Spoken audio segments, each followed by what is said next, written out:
past 3 weeks, this has been my main travel and work companion. Sinasama ko siya sa mga flights ko, sa mga maingay na coffee shop, at sa mga late night editing session. I wanted to find out for myself kung yung hype ba sa brand na to ay totoo. This is my 3-week review into the Nothing Headphone 1. At sa review na to, we will connect every personal experience to the actual spec sheet. Walang hula-hula, pure experience backed by pure data. Hi guys, ako po si James Afante, also known as Kuya James, and now James 3.0. By the way guys, panoorin mo to hanggang dulo. Don't skip dahil this Nothing Headphone could be yours on the end of this video. Ang tanong, after 3 weeks of non-stop use, is Nothing everything I needed? Tara, pag-usapan natin yan. Let's go! Okay, before we even get to the headphones, we need to talk about the brand first. Kasi ang kwento ng Nothing, yun yung nagsiset sa kanila apart from everyone else. The brand was started by Carl Pei, yung co-founder po mismo ng brand na OnePlus, with one mission to make tech fun again. Sawa na siya sa mga gadgets na pare-pareho lang palagi yung utsura every year. Ang unang part ng philosophy na yan guys, of course, is yung design. Kaya nila binuo yung signature transparent look, pinapakita nila yung loob ng device, yung engineering, yung artistry. It's their first promise to you, beautiful, honest design that you can be proud of. Pero alam nila guys, especially for headphones, design is only half of the story. The other more important is actually, of course, the sound itself. So, paano nila na pinuprove sa atin na seryoso sila in terms of audio quality? Ang sagot ng Nothing, they collaborated with the legends and they partnered with KEF or KEF.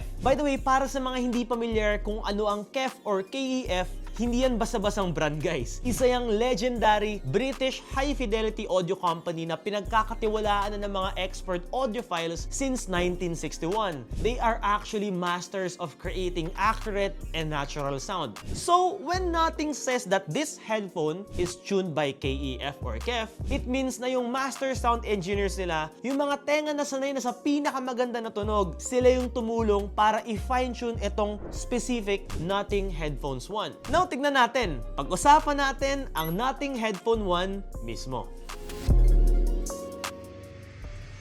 Okay, now let's talk about the hardware itself. Ang official weight ng Nothing Headphones 1 ay 329 grams. So, anong ibig sabihin yan? Ramdam mo yung bigat, it feels premium. Hindi ito yung flimsy na plastic, pero as I personally experience, hindi rin ito pwede pang gym or even pang running. This is not a sports headphone. This is a headphone for focused listening. Ang tanong, kung mabigat siya, komportable ba? And my answer, based on my experience, is a surprising yes. Sobrang komportable niya dahil over-ear yung design guys ng ear cup ng Nothing Headphones 1. Pumapalibot to sa tenga mo, hindi siya dumadagan. Yung part na nasa ears mo mismo, hollow siya at malalim siya. Kaya sa experience ko, hindi siya masakit sa tenga kahit matagal mo siyang gamitin. This is proven and tested. Ginagamit ko to for hours while working, while studying, at kahit nakahiga na nanonood. The comfort is legit for long sessions. And of course, yung design, this is a signature Nothing. The transparent casing, the polished metal, every touch point feels intentional. It's a headphone designed to be worn, used, and admired for hours on the end. So we know it's comfortable for long hours. Pero ang pinaka-importanting tanong, yung tunog ba sulit pakinggan for long hours? Let's talk about the sound, starting with the data itself. Ang tunog nito ay nanggagaling sa isang custom 40mm dynamic driver na may PU diaphragm. The frequency response is from 20Hz up to 40 kHz, which means it's officially certified for high-res audio. Ramdam na ramdam mo yung KEF o KEF tuning dito. The sound out of the box is incredibly balanced. Hindi siya yung bass na puro kulog at tinatabunan yung mga vocals. It's a very clean, detailed sound na hindi nakakapagod pakinggan ng matagal. Pero yung totoong magic para sa akin guys, ang nagpapasolid talaga sa sound experience neto is the advanced EQ sa Nothing X application. Dahil yung ganda ng drivers na to, binibigyan ka nila ng total control to customize the sound by using that application. You can take that clean, balanced KEF sound and tweak it to your personal preference. Based on my experience, pwede kang mag-add ng mga bass or lows for your hip-hop tracks. Or iangat mo yung high mids para mas maging present yung mga vocals. That level of professional grade control over such high quality drivers is the real wow factor actually for me.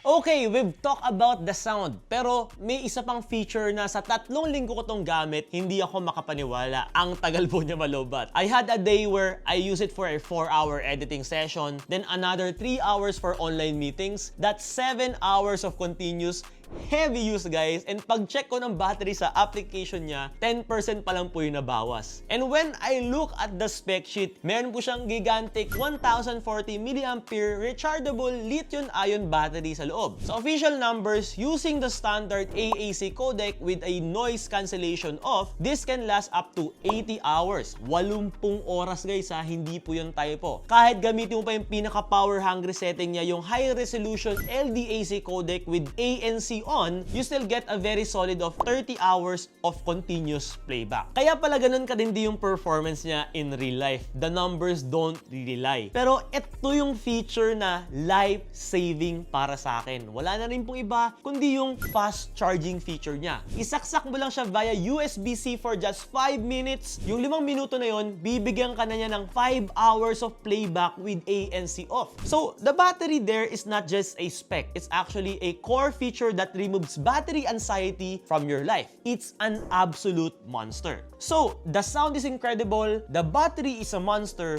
pero kaya ba niyang patahimikan ang mundo sa paligid mo? Now, let's talk about noise cancellation.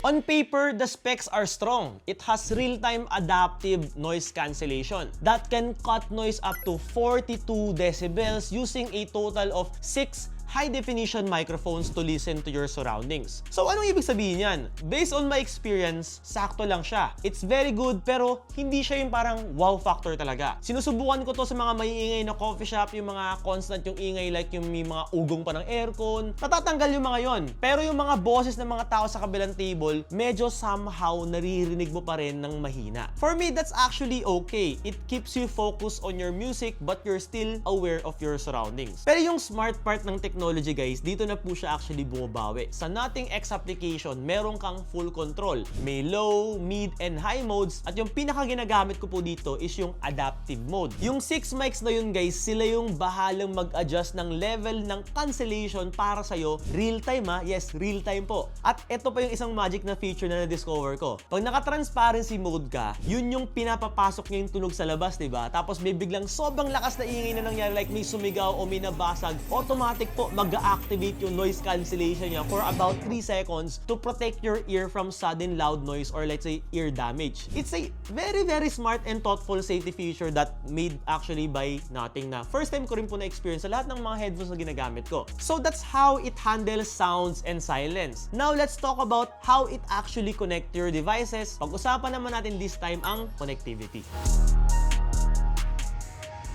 The foundation here is Bluetooth 5.3. In simple terms, that's the latest and greatest. Sa 3 linggong gamit ko ang Nothing Headphones 1, kahit sa mga matataong lugar, wala akong na-experience na biglang napuputol yung mga music na pinapakinggan ko. Pero ang isa sa pinaka-powerful features niya for a modern user is actually yung dual connection feature niya. This is a game changer. Pwede mo i-connect yung headphones mo sa 2 devices at the same time. For my workflow, nakakonect to sa laptop ko at sa phone ko at the same time. So, habang nanonood ako ng video sa laptop, pag may tumawag sa cellphone ko, automatic nag-switch yung audio papunta dun sa call nang galing sa cellphone ko. Hindi mo na kailangan tanggalin yung headphones mo at mag-panic. Sobrang seamless nun, guys. Now, paano naman natin ko-kontrolin lahat ng yan nang let's say hindi natin ginagamit yung cellphone mo naman? Now, let's talk about the physical controls of the Nothing Headphones 1. At dito, Nothing made a very brave, in my opinion, a very smart decision. Bumalik sila sa totoong physical, tactile buttons. And let me tell you, after 3 weeks of use, this is so much better, guys. Mas mabilis, mas accurate, at sigurado kang napindot mo talaga. Let me give you a tour. Unahin natin yung paborito ko. Ito yung roller. Sobrang satisfying ito gamitin. Roll lang, volume up and down, press once for play or pause, at pag pindot pindot mo ng matagal naman or press and hold, yan yung mabilis na paraan para mag-switch between noise cancellation and transparency mode. Isang control para sa mga pinaka-ginagamit itong smart function guys ng Nothing Headphones 1. Napaka-genius. Next naman yung paddle, no? Yes, paddle. May paddle to. Ito yung para sa music playback at calls mo. Push right to skip to the next track or answer a call. Push left for previous track naman or reject a call. At kung gusto mo mag-fast forward or rewind, i-hold mo lang yung paddle either left or right. Very simple. At yung pangatlong button, this is your smart button. Isang pindot lang, it activates your voice assistant, Siri man yan or Google Assistant. Pati yung mga maliliit na LED lights guys, may purpose yan at madali po yung intindihin. Pag puti, good pa yung battery. Pag pula naman, palobat na siya. At pag nagpa-flash, pairing mode na po yun. The headphone communicates with you clearly. So, yan yung mga main controls. Pero may isa pang huling detalye na nakatago sa spec sheet na kailangan natin pag-usapan. At ito, hindi ito tungkol sa tunog. Hindi ito tungkol sa battery. Ito ay tungkol naman sa impact.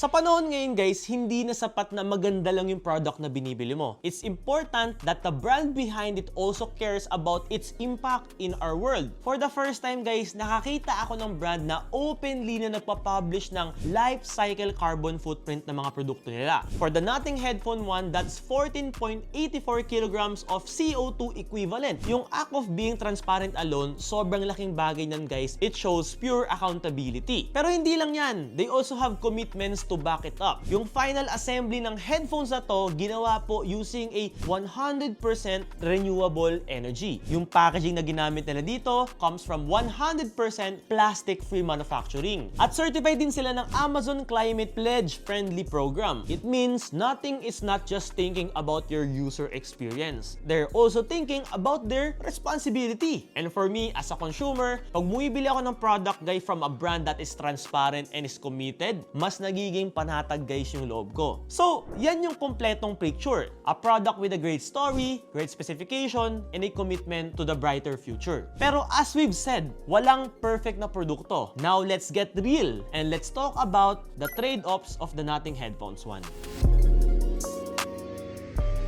Kailangan natin maging honest. Una, yung bigat at use case. At 329 grams, this is a substantial headphone. Yun yung nagpaparamdam din actually naman ng premium feature niya. Ang trade-off, hindi to para sa lahat ng activity. If you're looking for headphones na pang gym, pang takbo, this is not the headphone I think that is best for you. Pangalawa, yung active noise cancellation. Based on my experience, it's very good. Yung mga boses sa mga may ingay na lugar, medyo tumatagos pa rin siya. If your number one absolute priority is to be in a total bubble of silence, may mga mas malalakas na options in the market. At pangatlo, para sa mga hardcore competitive gamers, the sound quality is great at meron siyang low lag mode, pero wala pa siyang special gaming features like the Virtual 7.2 surround sound. It's a fantastic stereo headphones that you can game on, pero hindi siya yung dedicated gaming headset na may extrang software tricks para gumanda yung experience mo. At pang-apat, yung equalizer ng Nothing X application, sobrang powerful, di ba? Pero napansin ko na pag binuboost mo yung bass niya, kasi pwede mo siyang i-boost from level 1 to level 5 using their presets, may mga kanta na nababasag po yung tunog. Pag sobrang lakas ng bass, it causes distortion. And because of this, dinisable ko na lang yung feature na yon. Now, with all of that said, let's get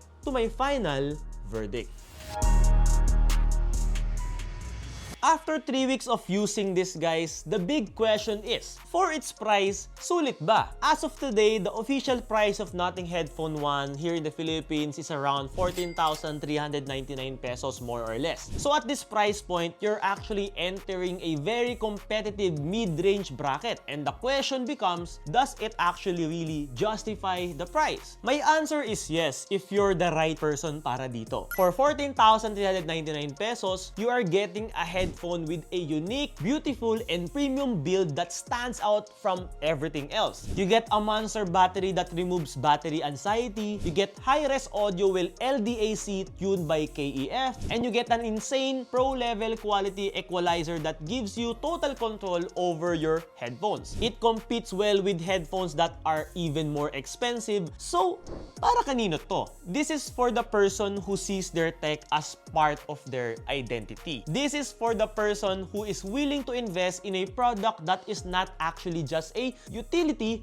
but a statement piece. If that sounds like you can check the link below. I provided guys yung pinaka best price na guys where you can actually buy the Nothing Headphones 1. Link in the description below, so check out na. And of course, pwede mo rin ito mapanalunan. So, paano sumali guys? Like this video, subscribe to this channel, follow me on Shopee and Facebook, and all of the description link guys, down below naman yan. And comment below, ano yung pinaka gusto mong feature ng Nothing Headphone 1 guys na narinig mo in this video. And number 4, share this video on your Facebook or IG story, and don't forget to tag me, nare-story ko yan. Winner will be announced sa next video natin, kaya make sure nakaklik ang notification bell para updated ka agad. My final thought, in a market full of noise, Nothing offers something clear, something beautiful, and something smart. Don't forget to like, share, click the notification bell, and leave a comment. Kwentuhan tayo. Once again, I am James Afante, also known as Kuya James, and now, James 3.0. Until our next review, peace out.